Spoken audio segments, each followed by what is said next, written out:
नमस्ते लिसनर्स, मैं हूं शिवांगी, आपकी होस्ट, और आपका हॉन्टेड टेल्स हिंदी में तहे दिल से स्वागत करती हूं। आज हम पचामामा की कहानी लाए हैं। अमेज़न रेन फॉरेस्ट के घने जंगलों में, जहां सदियों से पुराने वृक्ष धरती को स्पर्श करते हैं और आत्माएं पेड़ों पर वास करती हैं, वहां पौराणिक कथा है पचामामा की। पचामामा पृथ्वी माता है। वह सब जीवन की दात्री है जो जंगलों, पहाड़ों, नदियों और जीव जंतुओं की रक्षा करती है। किंतु कहते हैं कि जब मानव अत्यधिक लालची हो जाता है, पृथ्वी का संतुलन बिगड़ जाता है, जंगलों को काटा जाता है, नदियों को प्रदूषित किया जाता है और वन्य जीवों का शिकार किया जाता है, तब पचामामा क्रोधित हो जाती है। उनकी गर्जना ज्वालामुखी के विस्फोट की तरह सुनाई देती है और वह सूखा, बाढ़, आग जैसी विनाशकारी ताकतों को भेजती है, मानव को यह याद दिलाने के लिए कि पृथ्वी उनकी माता है और उनका सम्मान किया जाना चाहिए। कुछ कहानियाँ बताती हैं कि पचामामा खुद जंगलों में भटकती है, एक बुजुर्ग महिला के रूप में, जो खोए हुए यात्रियों को धोखा देती है। वह उन्हें जंगल की गहराई में ले जाती है, जहाँ वे यह भूल जाते हैं कि वहाँ से कैसे पहुँचे और वापस कैसे लौटे। ये आत्माएं हमेशा के लिए जंगल में खोए रहती हैं, पचामामा के क्रोध का शिकार। क्या ये कहानियाँ सच हैं या ये सिर्फ आदिवासी लोगों की चेतावनी है? पचामामा की कहानी हमें ये याद दिलाती है कि प्रकृति से हमारा गहरा संबंध है। पृथ्वी हमारा घर है और हमें उसकी रक्षा करनी चाहिए।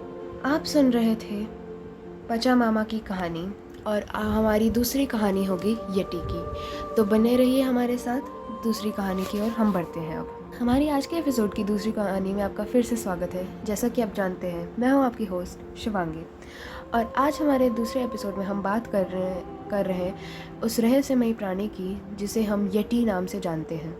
हिमालय के ऊंचाइयों में बसे इस प्राणी की कहानियाँ सदियों से हमारे बीच हैं। यटी का इतिहास। हिमालय क्षेत्र में यटी की कहानियाँ बहुत पुरानी हैं। तिब्बत और नेपाल के प्राचीन कथाओं में इसका उल्लेख मिलता है। कहा जाता है कि ये बड़ा और बालों से ढका हुआ प्राणी है, जिसकी ऊंचाई 8 से 10 फीट तक हो सकती है। पहली बार यति का उल्लेख पश्चिमी दुनिया में सबसे पहले 19वीं सदी में हुआ। 1832 में ब्रिटिश सैनिक B.H. हॉजनसन ने नेपाल के उत्तरी क्षेत्र में एक बड़े 2 पैरों वाले प्राणी को देखने का दावा किया। इसके बाद 1921 में माउंट एवरेस्ट की पहली ब्रिटिश यात्रा के दौरान टीम के सदस्यों ने बर्फ में बड़े बड़े पैरों के निशान देखे। वैज्ञानिक दृष्टिकोण। यति के अस्तित्व को लेकर वैज्ञानिक दृष्टिकोण क्या कहता है? कई वैज्ञानिक यति को केवल एक मिथक मानते हैं।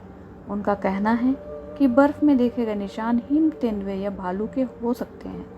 2017 में एक अध्ययन में हिमालय और तिब्बत में मिले कथित यति के DNA नमूनों का विश्लेषण किया गया, जो असल में भालू के निकले। जनजातियों की मान्यताएं। स्थानीय जनजाति यटी के बारे में क्या मानते हैं? तिब्बत और नेपाल के कई लोग मानते हैं कि यटी एक वास्तविक प्राणी है। उनकी मान्यताओं के अनुसार यटी के पास अलौकिक शक्तियाँ होती हैं। वो हिमालय के दुर्गम पहाड़ियों में रहता है।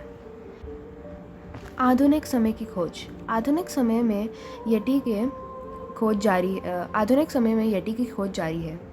1950 और 1960 के दशकों में कई खोज दल हिमालय की यात्रा पर गए, लेकिन यटी के अस्तित्व का कोई ठोस सबूत नहीं मिला। फिर भी यटी की कहानी ने दुनिया भर के लोगों की कल्पनाओं को जोड़कर रखा है। यति और पॉप कल्चर। यति की कहानियाँ पॉप कल्चर का हिस्सा भी बन गई हैं। कई फिल्मों, किताबों और टीवी शो में यति को दिखाया गया है। तो दोस्तों, यति हिमालय के रहस्यमय प्राणी यति की कहानी। क्या यति वाकई अस्तित्व में है या यह केवल एक मिथक है? यह सवाल अभी भी अनुत्तरित है, लेकिन एक बात तो तय है, यति की कहानियाँ हमेशा हमें रोमांचित करती रहेंगी। आशा है आपको हमारा यह एपिसोड पसंद आया हो। अपने विचारों और सुझाव हमारे साथ साझा करें। अगले एपिसोड में हम फिर मिलेंगे। मैं हूँ शिवांगी और मैं सीमा। आज के एपिसोड के लिए इतना ही। धन्यवाद।